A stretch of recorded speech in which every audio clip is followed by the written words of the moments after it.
Vasudevaya.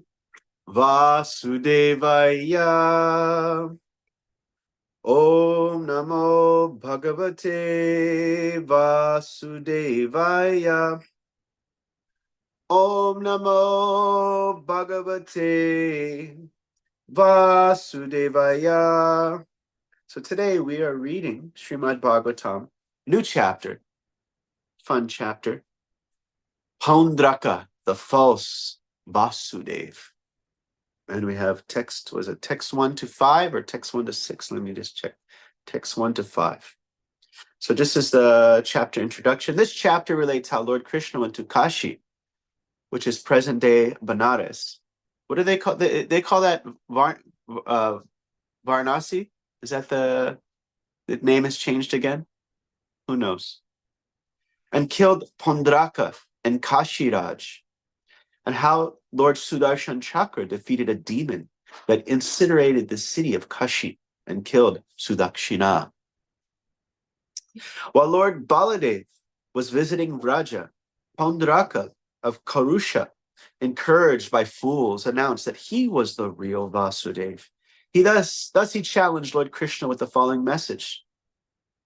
Since I alone am the true personality of Godhead, you should give up your false claim of this position, as well as my divine symbols, and take shelter under me. If you do not, then prepare for battle. When Ugrasen and the members of the royal assembly heard Pondraka's foolish boast, what did they do? What did they do at this point? Ananda Bihari Lal Ji. Don't put me on the spot, I forgot. They had a huge laugh. There's two good, they had a really good laugh at this point when the guy sent this letter. It was so funny. This guy saying, I'm God, and if you don't, they all laughed heartily. Sri Krishna then told Pondraka's message to convey a message to his master. O fool, I will force you to give up the so-called Sudarshan disc and other divine symbols of mine you dare to assume. When you lie down on the battlefield, you become the shelter of dogs. Food of dogs, dog food.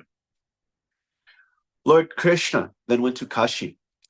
Pondraka, seeing the Lord preparing for battle, quickly came out of his city to confront him with his army. His friend Kashiraj followed him, leading the rear guard. Just as fire of universal devastation destroys every living being in all directions, so Lord Krishna annihilates the armies of Pondraka and Kashiraj. Then, after chastising Pondraka, the Lord beheaded both him and Kashiraj with a Sudarshan disc. Thereafter, he returned to Dwarka. Because Pondraka had constantly meditated on the Supreme Lord, even dressing like him, he gained liberation. When Lord Krishna beheaded Kashiraj, the king's head flew into his city, and when the queen's son and relatives saw it, they all began to lament. At that time, the son of Kashiraj, named Sudakshina, wanting to avenge his father's death, began worshipping Lord Shiva with the intention of destroying his father's killer. Gratified by Sudakshina's worship, Lord Shiva offered him a choice of benedictions, and Sudakshina asked for a means to kill one who has slain his father. Lord Shiva advised him to worship the Dakshagni fire with black magic rituals. This Sudakshina did, with the result that a fearsome demon with a body of flames appeared from the pit of the sacrificial fire. The demon arose carrying a fiery trident and once set off to Dwarka. The residents of Lord Krishna's capital became terrified as the demon approached the city. But Lord Krishna assured them of protection and dispatched his Sudarshan Chakra to oppose the magic creation of Lord Shiva. Sudakshina overpowered the demon, who then returned to Varanasi. See, I guess that's the name that we have today, ancient name, and burned Sudakshina to ashes together with his priest. The Sudarshan disc followed the demon, entered Varanasi, and burned the entire city to the ground, Then Lord's disc returned to his side in Dwarka. So that's the chapter introduction, chapter overview. And we are on text 1. Shri Shuka Uvacha Nandarajam Gate Rame Kaurushadi Patir Nipa Vasudevaham Ityagyo Dutam Krishnaya Praho Nihit Prahinot. Sukadev Goswami said, O king, while Lord Balaram was visiting Nanda's village in Vraja, the ruler of Karusha, thinking, I am the Supreme Lord Vasudeva, sent a message to Lord Krishna. Purport. Since Lord Ram had gone to Nandaraja, Pandaraka foolishly thought that Lord Krishna would be alone. Balaram's gone, his big brother is gone, and therefore easy to challenge. Thus he just dared to send his crazy message to the Lord. Tvam Vasudevo Bhagavan avatirno jagatpati iti prashthivito bhaler mena atmanam achutam. Pandaraka was emboldened by the flattery of foolish men who told him, you are Vasudeva, the Supreme Master, the Supreme Lord and Master of the universe, who have now descended to the earth. That's you. You are Vasudeva. Thus, he imagined himself to be the infallible personality of Godhead. Purport. Pandaraka foolishly accepted the flattery of ignorant persons. Text number 3. Dutam cha prahinon mandha Krishna vyakta vartmane dvarayakam yatha bhalo ripo bhalo krit ambudaha. Thus, slow-witted abhuda, not buddhi, but abhuda. Krishna says the same thing in the, 7th chapter of Bhagavad Gita. He says, it's amazing people read this book. Krishna's, so many times he's saying, Murko, fool, abudya, brainless. Sometimes we think the guru is speaking very sharp words, but he's repeating Krishna's sharp words. The example is that there was once a prince, and he was playing with this kite, and he was following the kite, and he ended up going up to the roof of the building. And this commoner, this man who was walking, he saw the prince. He was in a deadly situation with this kite. He was about to go over and fall off the side of the roof with his kite. And so he started screaming at the young boy. And the prince, he was being watched by a nurse. And she had kind of lost track of him, but she was watching him still. But she was so much enamored by his laughter that he was displaying that she failed to see the dangerous situation that the prince was in. And so she yelled at this commoner, "Hey, who are you to know your place? Who are you to speak to the prince like this?" So the prince, he represents the materialist who is chasing after all kinds of enjoyments, failing to see the danger of the situation. And the nurse, she represents the religionist, who's also very accustomed to the status quo. I'm a Brahmana. I'm a this. I'm a that. I come from the Goswami line of family lineage of great devotees or such. And not understanding the real essence of the situation. But the commoner, the man he was speaking the pertinent truth that sometimes comes out very sharp. And so what does Krishna say in this chapter 7? He says, Bhagavad Gita, the verse before the Abhudaya verse, he says, what is that? I'll just go it's 7. It's where he's talking about those who are less intelligent. They're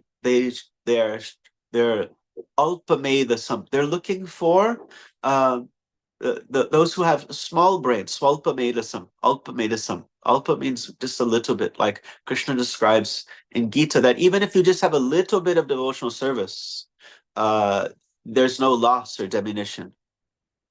And so those who are after perishable fruits, who knows? I can't remember the first line of this verse. He says, those who are after perishable fruits, that is, I forget. He says such persons, they're very small. They have very little brain substance. They're not very sharp, and therefore Krishna encouraged them. He directs them to worship the devas, because the devas, that's how they function. They provide temporary results. Those who actually looking for something more permanent, they approach him. And then the next verse he says, but those who think antavat tu palam te sham tadbhavati alpamedasan. Antavat means that perishable. Antavat tu palam te sham tadbhavati alpamedasan. Deva deva yojo yanti mad bhakti yanti mama people. But then he says, those who think that I was unmanifest before, that God is just some unmanifested oneness, and now I become a being, he calls them abhudaya, no brains. He calls those who are just chasing after the temporary fruits of material nature, he calls them like little small, not so much brains. But the next verse, he says, those who think that God was nothing, that he was just the oneness, and now God has become a person, they don't really have brains.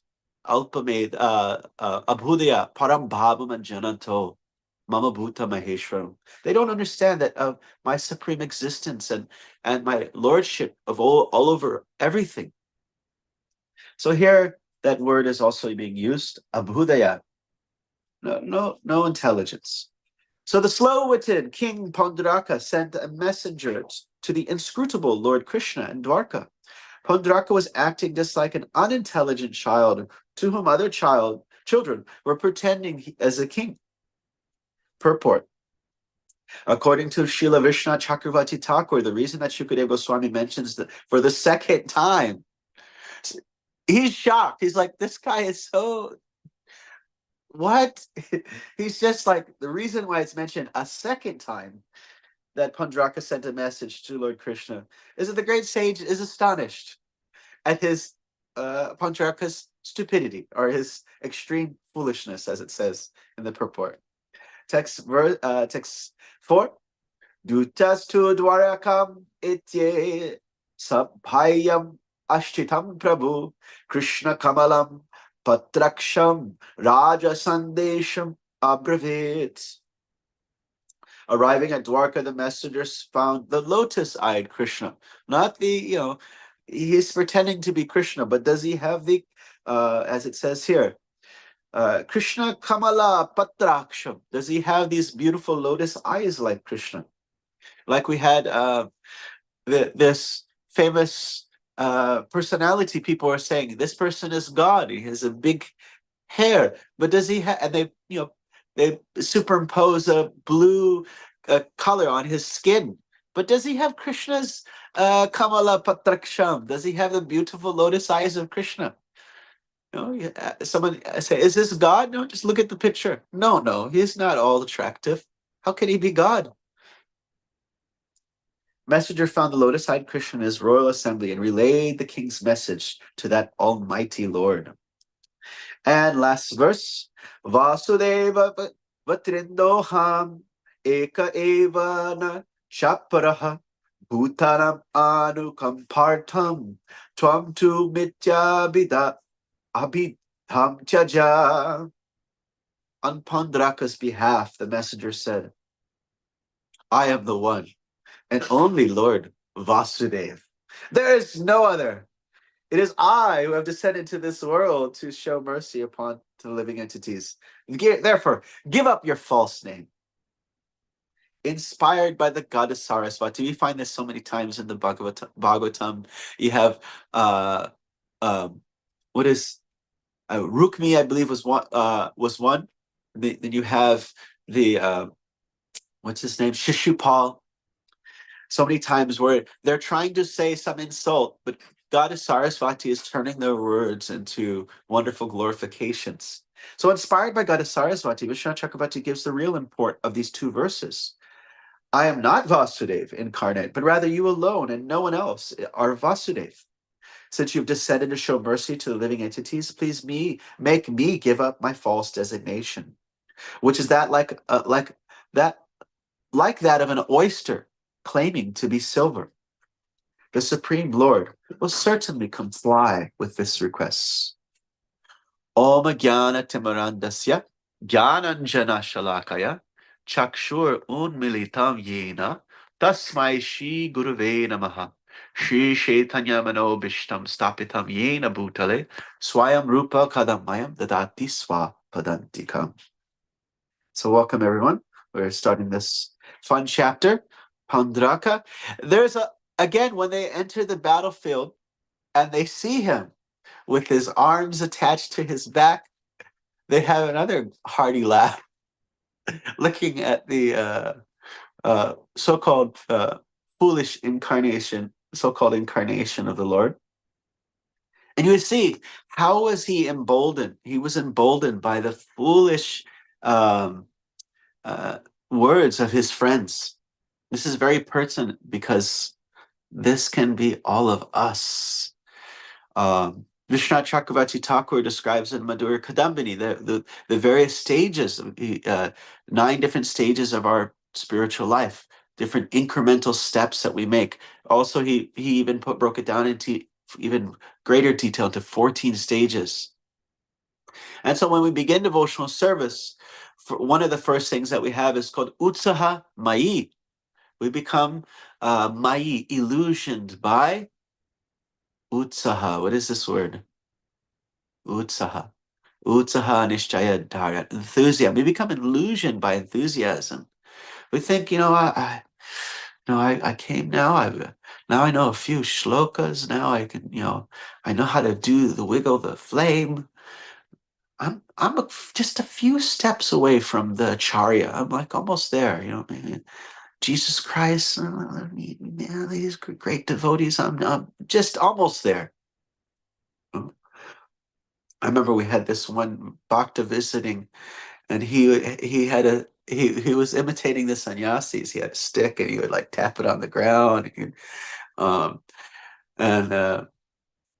then someone wanted to take the stick and like just throw it away or break it, and they said, no, don't do that. Then he's gonna think he's Lord Nityananda. He's gone beyond the danda sannyas. He's become a paramahamsa.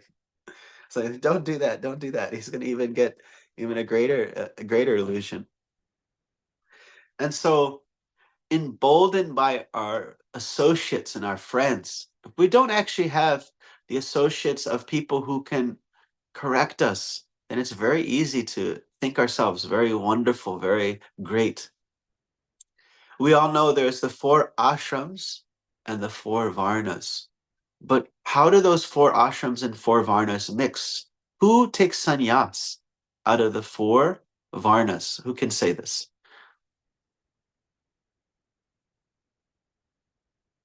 So Srila Prabhupada says dozens of times in the Bhagavatam that only the Brahmana takes sannyas. Then he says the Vaishya, the Kshatriya, no formal sannyas. Actually, you have the Brahmana. He's supposed to go through all ashrams, student life, married life, renounced life, and fully renounced life as sannyasi. The Kshatriya, he is actually meant to go through 3 ashrams. He's supposed to go to student life, brahmacharya. He's supposed to go to married life and then go to renounced life. No formal sannyas for the Kshatriya. The Vaishya, he is meant to go through student life and married life. No formal vanaprastha and no formal sannyas. And the Shudra, he is meant to go through just Grihasta, no brahmacharya training. Everyone is actually put in a situation according to their particular capabilities. And if, of course, we understand that these are not by birth, one should manifest the qualities and symptoms. We find that in the early days, Prabhupada was in the emergency situation of spreading Krishna consciousness all over the world. He had to give some example. And so he was creating sannyasis out of 20-year-olds. And miraculously, uh, quite a big percentage of them were successful. Somebody would criticize that, oh, like only such and such percent were able to stay sannyasis. And you're like, wait a minute, that's quite a surprise. We're talking about previously drug-addicted hippies, and they decided to become lifelong celibate monks, traveling with little and no support. It's actually without all the sanskaras of Brahminical training and all those things in their life, and they uh, um, somebody said, I can't remember, 60% or still only are seen to be sannyasis nowadays, or 50. Well, it's like, that's quite amazing. Nowadays, if you want to take sannyas, they look at your astrology, they examine you, they see, does this person really have the not just the, okay, he's a devotee, he's a brahmana, but does he really have the brahminical qualities that are going to allow him to successfully carry out this life change? We know we have a wonderful devotee, Braja Bihari Prabhu. He speaks here often at Bhakti Center.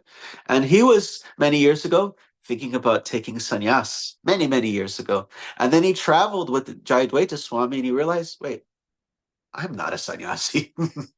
I like to have my own room. I like not having my own space, not somebody just walking in my door. I like to have some personal, maybe a pillow or something. I like these things. And so when he was associating with somebody of this great character of sannyas living, then he realized, wait, that's not for me. And so Pandraka, he wasn't getting this kind of association. He was getting the enabler association where people were just glorifying him, constantly glorifying, to the point where he was not able to see the faults in his understanding. And so this can be a great danger for the devotee. We can have all kinds of association where people are glorifying us, constantly glorifying us, and we don't see the faults in our situation, the faults in our behaviors, the faults in our character. So Uttahamai is the one of the first obstacles for the beginning devotee. Then it comes Ganatarla, becoming diligent and negligent, fluctuating between diligent and negligent, thick and thin, as they say, Ganatarla. Then there's Vyuda Vikalpa. He fluctuates between becoming either very detached, shall I go to Vrindavan, shall I give up my family, to I'll give up everything, I'll give up nothing. You can't figure out how to practice devotional service. Then it's Vishaya Sangara, war against the senses. He's struggling with all these rules, all these no intoxication, no illicit sex, no gambling, no meat, fish, or eggs. He's struggling with all these new regulations. And then there's Niyamak Shama. And he's also struggling, even after he becomes well practiced, he's struggling with the do's. There's the don'ts, but then he's struggling with the do's. Oh, today I'll chant 16 rounds, and then he struggles to, oh, today I want to read this, and then he struggles. Today or this month I want to do this, and he struggles. But as things become settled, and he becomes more steady in his spiritual practice, then one of the last humps is there, and that is called, what is it called? Rangini. What is it? The something Rangini. Taranga Rangini. Taranga Rangini? I think that's yeah. He's relishing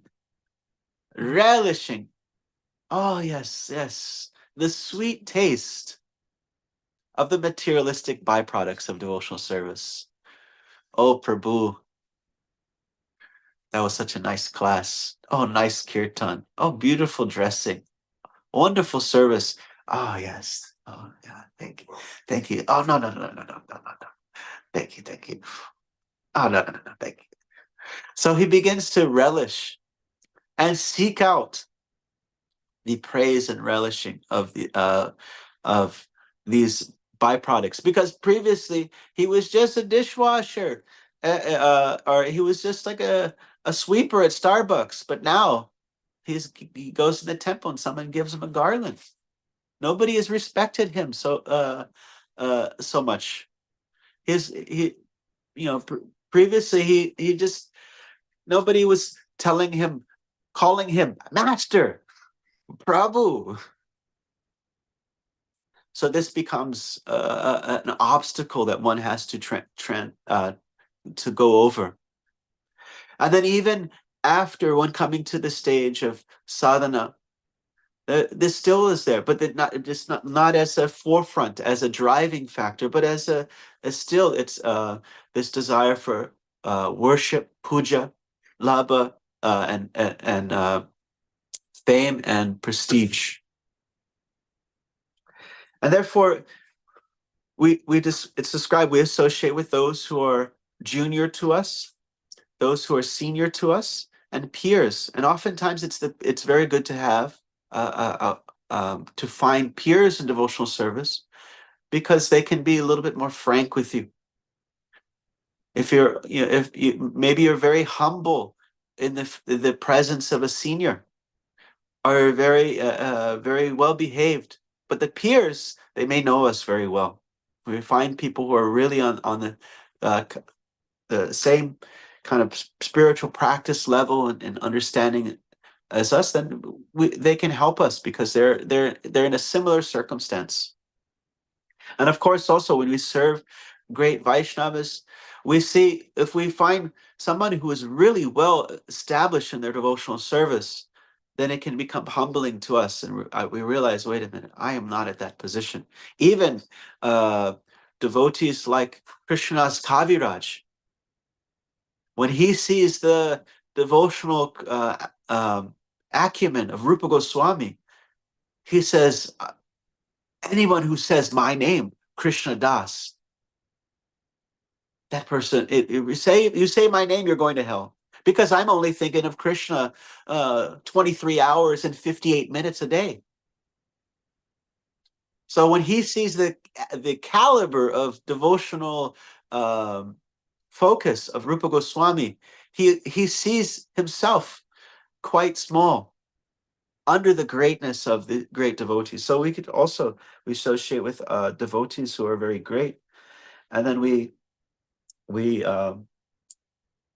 have a more clear understanding of our own position. That's the power of associating with great devotees. We may have a personality we never think, like it says in Ayurveda you have the kapha pitta, the oiliness of kapha, and the fiery of pitta, that when you say criticism to kapha pitta, it's like water off a duck's back. They don't accept that. It just rolls off their back. They know who they are. They're great. But when they come in the association of a great devotee, they don't feel so big and great anymore. And they say, oh, actually, I'm quite a fool. So we want to make sure we take advantage of these associations of these great devotees. So we find that over time, many things become great. It was the kalonashta parantapa. Time has the destructive effect. Therefore, Krishna, he appears and he speaks Bhagavad Gita in a renewed way. He reappears 5,000 years ago and speaks Bhagavad Gita, although Bhagavad Gita was said to be already present. It had become actually nashta, the actual essential message had become lost. So he has respoken it. And so similarly to the time of Bhaktivinoda Thakur, what Vaishnavism meant had become so degraded over time. it becomes a very something that must be very carefully protected, especially when you have Gaudiya Vaishnavism is very nuanced understandings of Krishna and his pastimes with the gopis. It's easy to become confused. And so Bhaktivinoda Thakur identified 12 different opera sampradayas, just like Vasudeva is this bogus personality of Godhead. So Bhaktivinoda Thakur identified 12 different bogus expressions of Vaishnavism that had splintered off from the real essence. And just like if you cut a branch off the tree, when it becomes disconnected, that branch begins to lose its life. And so I don't know if you know that Bhaktivinoda Thakur, he wrote a songbook under a pen name. And this pen name was, he wrote it under as a character of one of these Upper Sampradayas. So one of the Upper Sampradayas is called Bal. Bal means madman. And Bal is somebody, it's a word you find in Chaitanya Charitamrita. Those kind of artificially kind of take the role as spiritual madmen. With that, artificially taking renounced positions. And so Bhaktivinoda Thakur, he wrote a songbook that had a particular style of poetry, particular style of music, and particular type of names that they would have. So he wrote a songbook under another name called Chanbal, but it was actually Bhaktivinoda Thakur. And the songbook was called Bal Sangeet. And it was written in the same style, the same kind of name, but it had a very powerful message. So I can show you some of the songs here. So this is song 3. It starts off and then it comes a little, each song kind of gets a little stronger. So I don't know the melody. So I'll just say a few. Asalokata bolte ki tomar kenta dora kapne anta sabha panki. So I don't know the melody, but verse 1. You have so much to say about being genuine. You're seen wrapped in an old tattered blanket, wearing a simple loincloth, just like a renounced ascetic. But in actuality, all of this is simply pretentious. Leaving your legally married wife, you go off and keep the company of the wives of others. In your greed for acquiring more and more wealth, you wander like a poor beggar, door to door, and you secretly keep so many surpluses stored away. So many of these personalities, they would give up just living a dharmic life to become what is called Markata Vairagi, a monkey-like renunciate. A monkey looks like a sadhu in the forest. He's not wearing anything. He's not shaving, or he's living very simple. But the monkey doesn't have one wife. He has a harem. He has a whole bunch of ladies there with him. So similarly, this person, instead of just being a dharmic person with his family, he leaves to have all kinds of illicit relationships while taking the dress of a sadhu. So this was, Bhaktivinoda Thakur is speaking to address, he said, can anyone be called a guru simply because he gives advice? A cook can never use whey when a recipe calls for milk. So he encourages them, just give up this charade, just live an honest dharmic life, and do not take this dramatic form of a great saintly person while having so many hypocritical behaviors. Just live an honest and simple life, dharmic life. So there's many of these songs like this. I don't know if you've heard these songs. His songbook has maybe about 8 or 10 different songs that are there. So this is our the effect of our association. We want to make sure we keep the association of those who can tell us when we're veering off course. Therefore, it can be very dangerous to be in a great highly position. It can be very dangerous to be a sannyasi.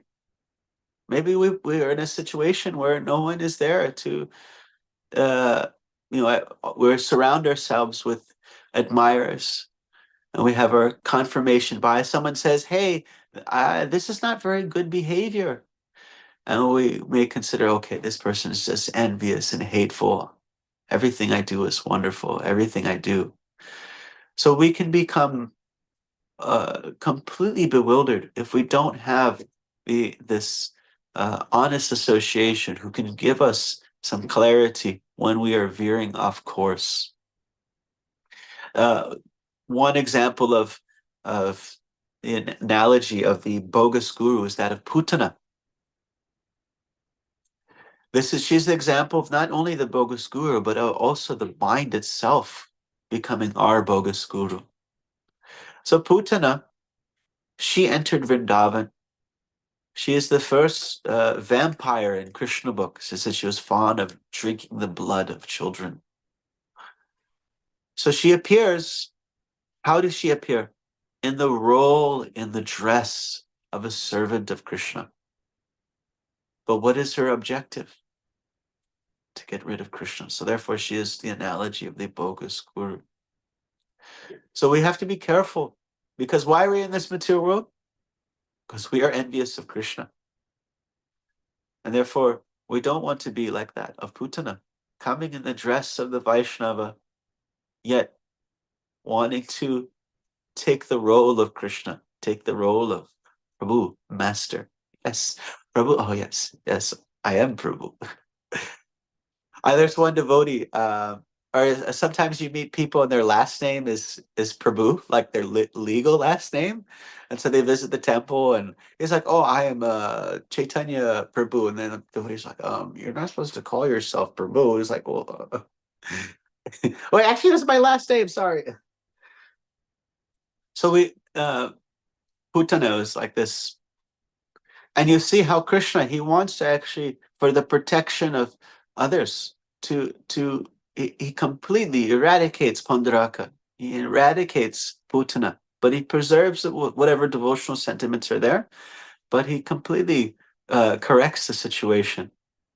So if we don't want ourselves very strongly, harshly corrected, then we want to be careful that the sense of lordship, the sense of becoming the master, doesn't manifest in our expression of devotional service.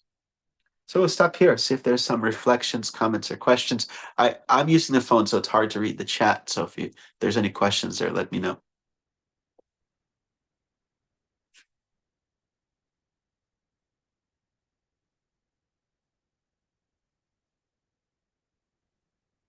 Buddy? Yeah, just unmute yourself if you have a question. Or Thank you, Nityananda, Chandra, for the wonderful classes, especially the pen name of Bhaktivinoda Thakur. Nobody knew that. So we got was he Grangalita's mocking got her you? hand up. Yeah, what was it to the purpose of that book? Was it to mock those and expose those apasampradas? You could say that it could be that, and also just to give instruction to I yeah, maybe some of those personalities wouldn't even be too willing to change, but it brings light to what is real spirituality. Is it, having a beard or shaving your head and putting on a whole renunciate show, or is it living an honest life and doing it for Krishna? Yeah, that's even better than just exposing, giving them the solution. Oh, How to fix the problem. Yeah, thank you. oh. Grangalila had her hand up. Yes.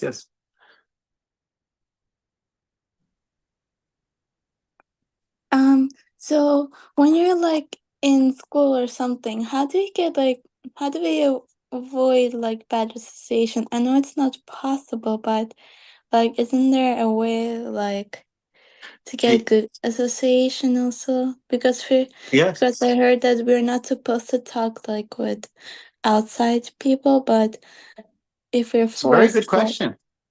Very good question. So Bhaktivinoda Thakur, he wrote a book called Sri Bhaktiyaloka. And Sri Bhaktiyaloka is, he writes one essay for, they're basically nectar of instruction. Actually, nectar of instruction is very pertinent to what we're talking about, guru and leaders. The first verse of nectar instruction says, there's 6 things that a leader should have. If you want to be a world-class leader, who are the 6 vegans that you got to get them to listen to you? Who knows? What are those 6 vegans? Vacho Vigam, the urge to speak, the mind's demands, the urges of the tongue, belly, and genitals, and urges of anger. Those things should be under control for you to be a real teacher. But then to your question, verses 2 and 3, verses 2 describe things that are good for devotional service, and verses 3 describe things that are bad for devotional service. And in both verses, it does talk about this association with the worldly minded. And so Bhaktivinoda Thakur, he writes an essay. There's 6 good things for your devotional service and 6 bad things for your devotional service. Nectar of Instruction starts the 4 verses. Each one has 6 things. 6 things that are a teacher qualities that teacher should have under control. 6 things good for devotional service. 6 things bad for devotional service, and the 6 loving exchanges. Chaya Besha Domi, Chaya Dosha Shodi, Chaya Guna Dehodase, Chaya Satsanga. So these 4 groups of 6. So verses 2 and verses 3 both talk about the association with the worldly. And there, in one of the essays, Bhaktivinoda Thakur says there are associations that are obligatory. Obligatory means like people you just have to associate with.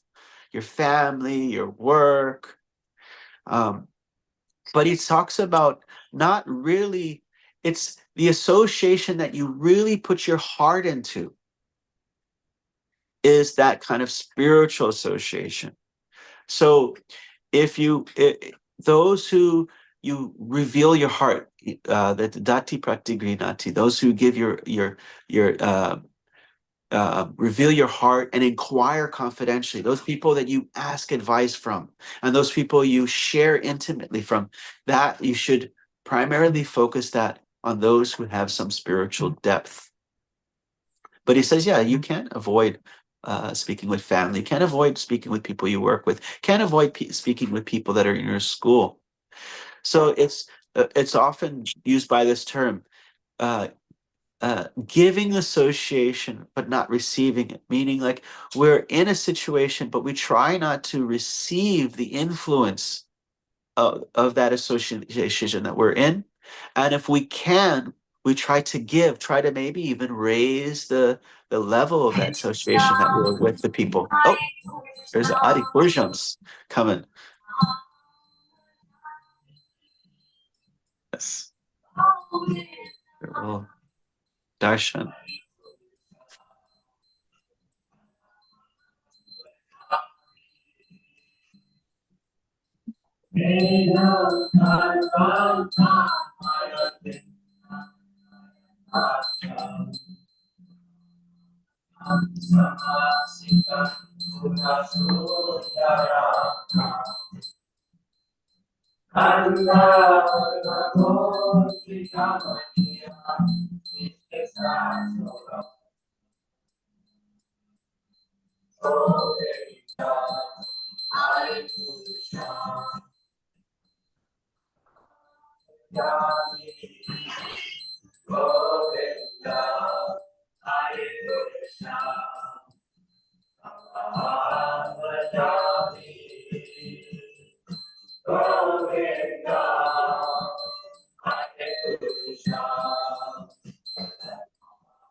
Chandra Bhagavan ki jai. Srila Prabhupada ki jai. The lotus feet of our Tried to find the book so I could show you, but it's just a lot of books can't find. Thank you, Nityananda Chandra, for a wonderful answer. Are you finished, by the way, answering Garangalila's question? Yeah, I think so. Maybe she has if she has a question. What is Guru Purnima? Oh yeah, so today is this a celebration of the original guru of our lineage, Vyasadeva. Mm. And so we celebrate it every day. So oftentimes we don't put too much importance to this day because every day we have Guru Puja. Okay. Thank you for the wonderful class. No, thank you for attending. Thank you for being here. And thank you for your wonderful question. Yeah. There's a question in the chat from Bhagya. What are the forms of spiritual practice? So we're talking Maybe Bhagya can elaborate. Please elaborate.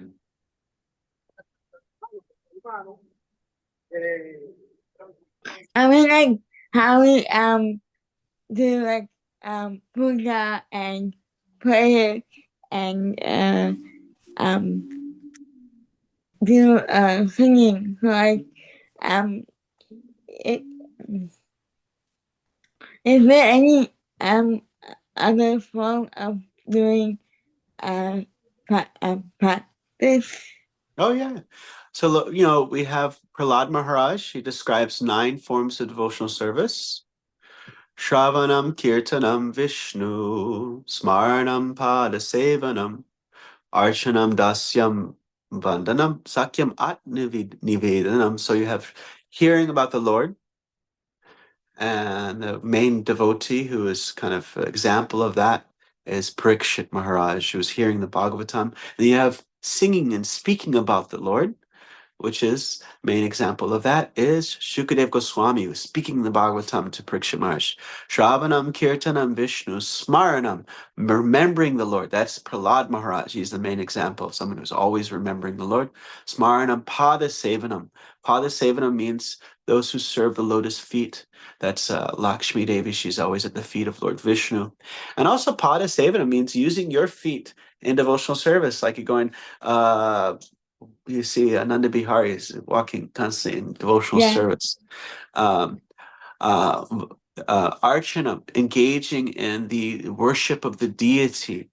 That who's the acharya for Archana? I'm trying to remember. It might be Pritu. I can't remember. Vasudev Prabhu, if we're talking about Vasudev. Yeah, it's Vasudev. Then you have Vandanam, offering prayers. You have we missed one. Shravana Vishnu Smaranam, Padasevanam, Dasyam, Sakyam. I'm missing one. I think Dasyam is servitude, friendship, and full self-surrender.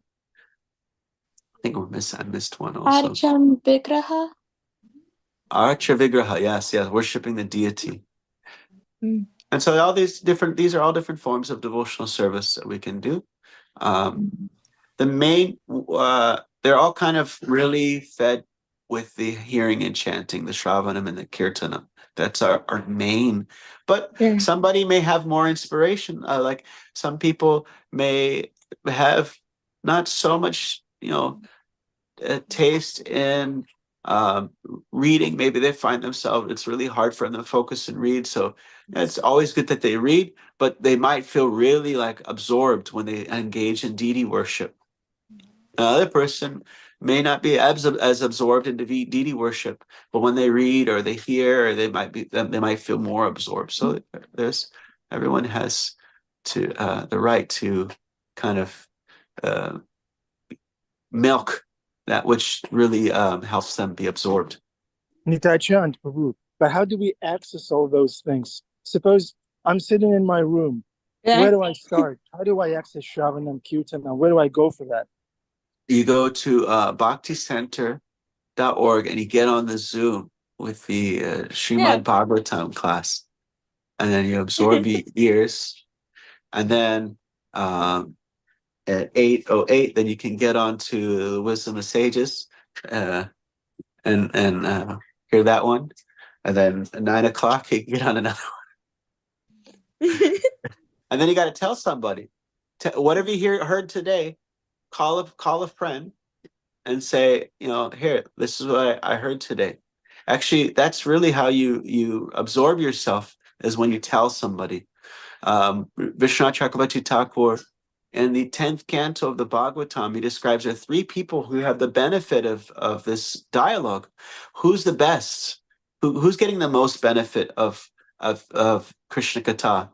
He says the speaker, because there's a great deal of absorption. The second is Gauranga Lila, the one who asks questions.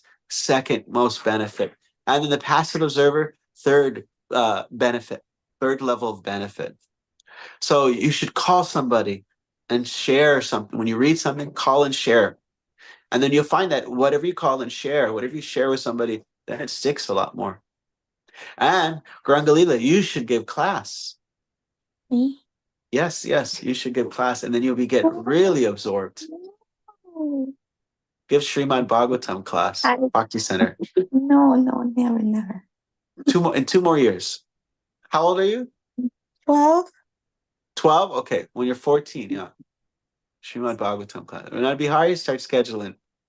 No, please, I am not on that level. Yeah, I can't wait. I can't wait for that. Gauranga Lila.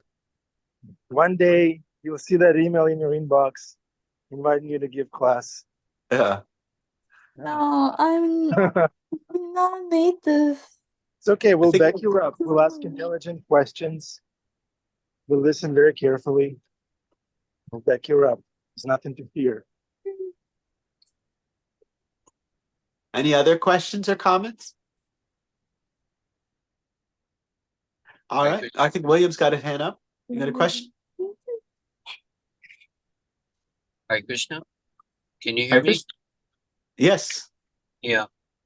This whole thing about Kundraka pretending to be Krishna is so ridiculous, right? Everybody was laughing at how he was so covered over, so proud, so completely crazy that he thought he was the real Krishna, and he was criticizing the real Krishna. So this whole class revolves around the idea of a phony, pseudo devotee, right? And how we can slip into that and grab all the externals and forget what it's really about. They say not seeing the forest for the trees. There's a really nice book, you probably read it, Holden Caulfield. What's that? Catcher in the Rye. You ever read that when you were in school? The Catcher I don't think so. I know I've heard of it, but I don't think I've read it. It's about a high school kid, and he's going around and he realizes that there's a lot of phonies, and coming from an innocent person like that, he sees some of his teachers are phonies, some of his classmates are phonies, a lot of different adults, they really don't have care and affection. They're just pretending to be good and they're not really good. And it's a very interesting book to see him becoming so discouraged and disillusioned. And he's aspiring to be around a real person who really is caring for the other kids and is qualified, not selfish. So the heart goes out, to that idea that, that people are duplicitous and pseudo, even devotees, we can become, and we don't want to become like that ourselves. So you brought up some very good points about that, how to be careful and have good association so that there's someone there to correct us.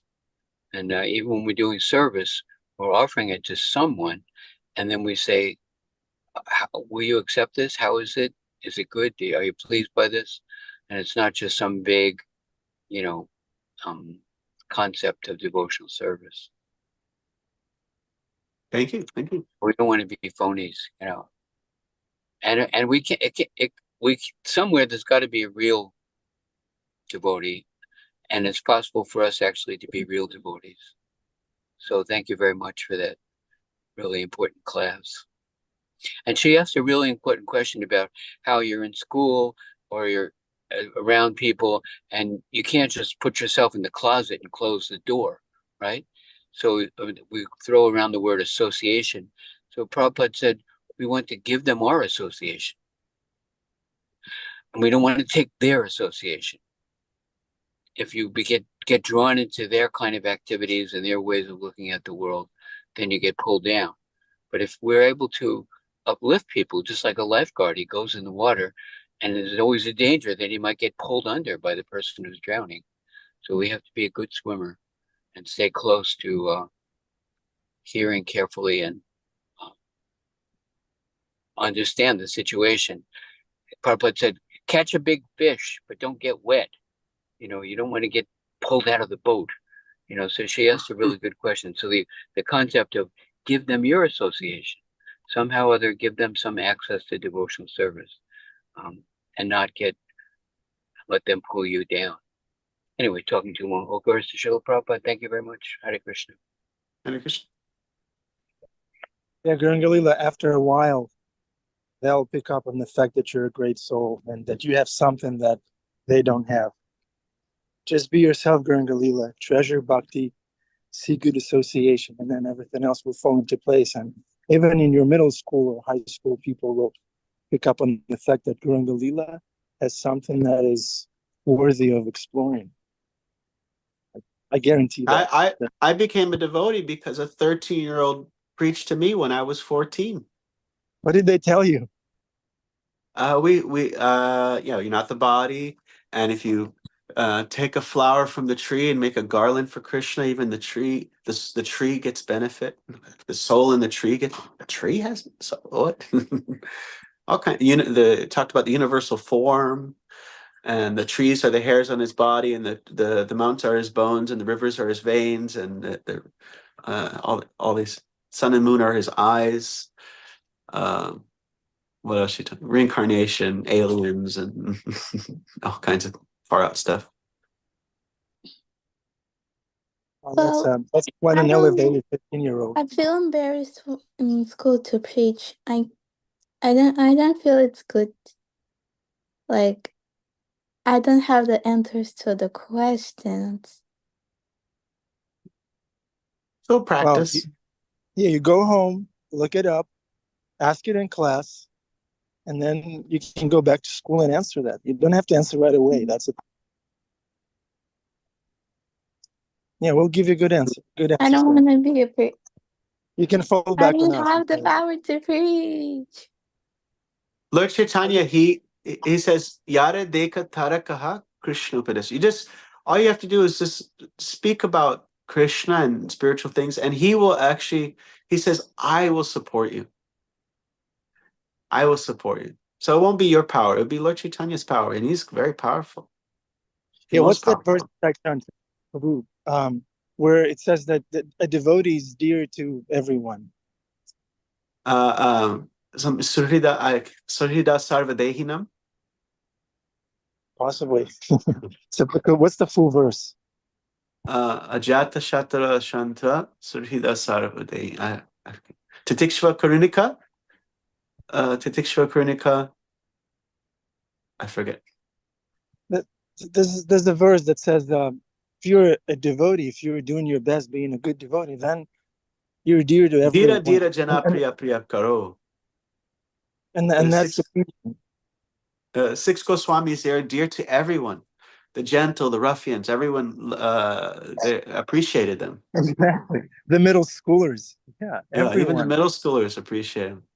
Yeah, They're might even more tough than the gangsters. Yeah, children can be cruel. Absolutely. Yeah, let it shine through your character, Gangalila. It doesn't have to be formal preaching when you get up on the stage and start speaking on lofty subjects. It can be just being nice to them and always remembering what's essential and let Being it shine honest. through your character. Yeah. Krishna will shine through your character and people will see. Even you don't even have to open your mouth all the time. But what Francis of Assisi says, I always preach, and only sometimes I have to open my mouth and say something. So preaching is going on. Even when you're solving a math problem or something like that, preaching is going on. If I had a devotee in school, I would immediately join. But Me I just too. imagine you have a devotee going to your school, how wonderful that is. Yeah, but for some reason they're not. So you're you that be one. that. Yeah, you be that one. That's you. I once complained to Ganesham Prabhu, not complained, but I shared with him. I lamented that, oh, my wife doesn't attend the morning program and she doesn't wake up early and she doesn't know shlokas. And we don't, I mean, Srimad Bhagavatam, she doesn't read as much as I would want her to read. And Ganesham looked at me and said, Prabhu, all those things are for you to follow. Said, oh, that's for you. He said it to me in a very sobering way. So, Gangalila, if you feel that something is lacking anywhere, so that's your service. That's for you. So you be that one devotee in the classroom. Isn't that wonderful to have that service assigned to you by Krishna and the Guru? Gangalila, we feel very good about you and your middle school. You be the Prahlad. Yes, do it. Rangalila, also maybe talk to Achyuta Gopi next time she gives class. Achyuta Gopi was a devotee when she was in middle school, and it's not as easy as it sounds. You know, you're obviously not going to get up in the middle of the hallway and start preaching, but she managed to do it. You should ask her. Okay, thank you for the Hare advice. Krishna. Yeah, if there's anyone who's bothering you, we're gonna call up Bhima. He'll come with a horse, and he's got some other things on his farm, and we'll stand up for you, Gangalila. That will take you serious. Trust me. They see Bhima on the horse one time, that'll be it. He has his hand up, by the way, Bhima Prabhu.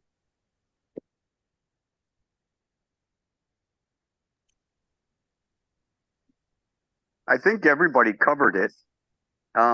It's not so much what you say at school. It's who you are. Garangalila, you seem like a wonderful, happy devotee, and that's all you have to be is happy. And people will want to jump in your game. They're going to want to. Your friends or acquaintances in school will want to know, why is she happy? Why is she smiling? Why does it seem like she cares to listen? That's a big thing. We always talk, preach, preach, preach. Actually, if you listen, even if it's mundane and trivial, what they're talking about, if you show them that you have the patience and fortitude to hear them out and to respond with, what you know, Krishna will give you the words when you need to know. You don't need to think about these things. Krishna will give you the responses. But if you show that you're a person who actually cares, then that is the highest preaching. It's what everybody else was saying. If you do actually care for these people, these friends, then they'll want to jump in your game. They're going to see, they're going to catch your vibe, and they're going to want to be friends with you based on what kind of groove, what kind of mood that you're in. So that's why it's really important, as everybody's saying, to attend these classes and to read about Krishna's pastimes, because then you become fearless. You have this constant friend, and you become self-assured with this support, who is Krishna. And if you are carrying that around, then you become transparently attractive in the sense of you attract friends. So don't worry about a thing. This Krishna has put you in this position for a reason. I think Ananda Bihari said, "You be the Prahlad," right? So that's pretty wild. That's pretty wild, and I think you're qualified. Hare Krishna. Yeah, Gauranga is Prahlad. She's Parikshit Qualified. Maharaj. I'm not qualified. For a 12-year-old, you are qualified. That's precisely the qualification. Never Oh, think you're I'm qualified. I'm not qualified. Praladalini. Her name is Praladalini. I'm not qualified. Praladalini. You're an Italian Prahlad. Yeah. Okay. Yeah, imagine Gauranga, you're 12 and you have a friend like Bhima. If I had a friend like Bhima Prabhu when I was 12, gosh, maybe in my next life, if I behave, Mm. I'll take birth as a kid in a devotee family. But for whatever reason, we are in the situation Krishna put us in. We should work from there. We're looking at Nityananda Chandra Prabhu's wonderful deities. What are their names, Nitai Chand Prabhu? Radha Shamasundar. Radha Shamasundar Jai. William has his hand up. Can you hear me?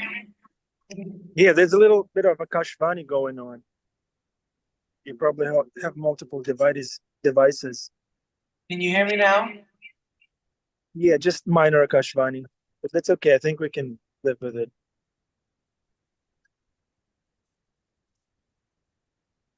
What about now? It's good. Go ahead. Okay. During class,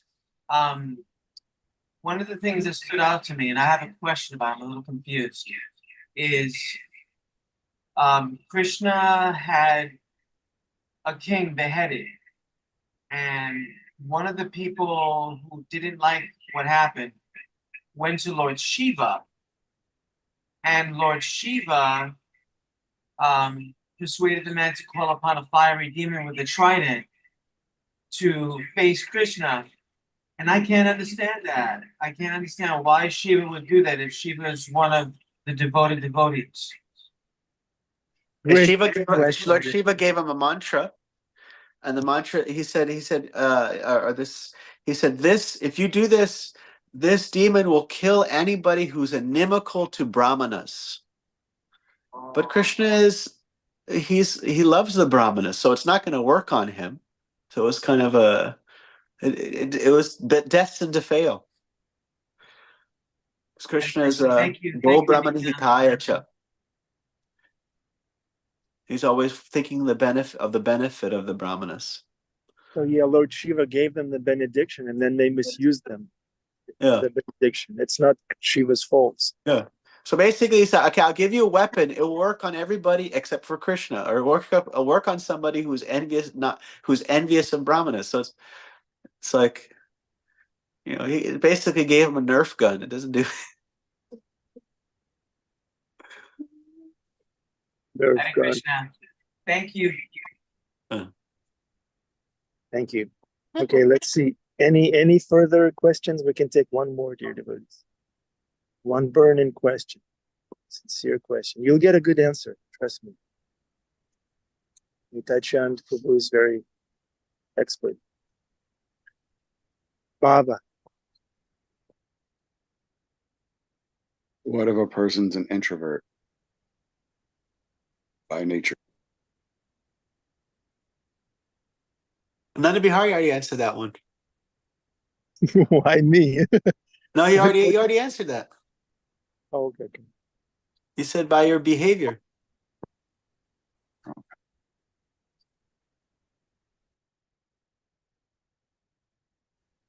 And you know what, Baba Prabhu? It's one of my favorite things to do in bhakti is to call on an introverted person and have them ask question or share a reflection. And those reflections are usually very deep and very interesting and inspiring, because the the devotees who are naturally inclined to speak and always be in the center of attention, you kind of hear them every day, pretty much everywhere. But to hear from an introverted soul, that's a very, very inspiring experience. And Are you I trying to set me introverted up, Prabhu? myself. What's that? Are you trying to set me up, Prabhu? No, we love hearing from you because you dig deep. You dig deep, Prabhupada. Your questions are always very profound, and we can tell you're very sincere on your path, and that's very inspiring. Thank you. So all glories to introverted devotees. They are necessary. They're needed, and they're usually very deep. That's my observation. Okay, any introverts out there? You want to speak? Yeah, I'll call you. I'll call on you. Let me see. I'll invite someone who doesn't have their camera on. Okay, let's see. How about Kartik Prabhu? How about Kartik for an introvert? Would you consider Kartik Prabhu an introvert? Kartik, we love you. If you can't speak, that's okay. That's fine. We see Krishna is shining through your blank icon. It's okay, Kartik.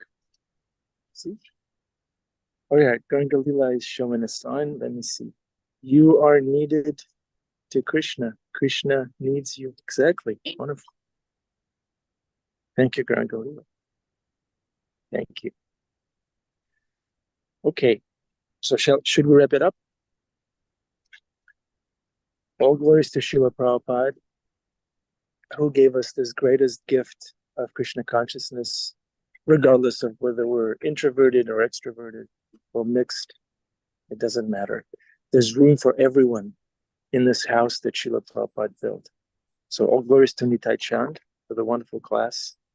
All glories to Ganga Leela and everyone who spoke or didn't speak for their presence and attention. Vaisheshika Prabhu says that our attention is the only asset that we have. Everything else is, like Jeffrey Eckler said, everything else is rubber shovel. But our asset that we can use, possess, and apply in bhakti is our attention. So thank you for giving your attention to Krishna in Srila Prabhupada.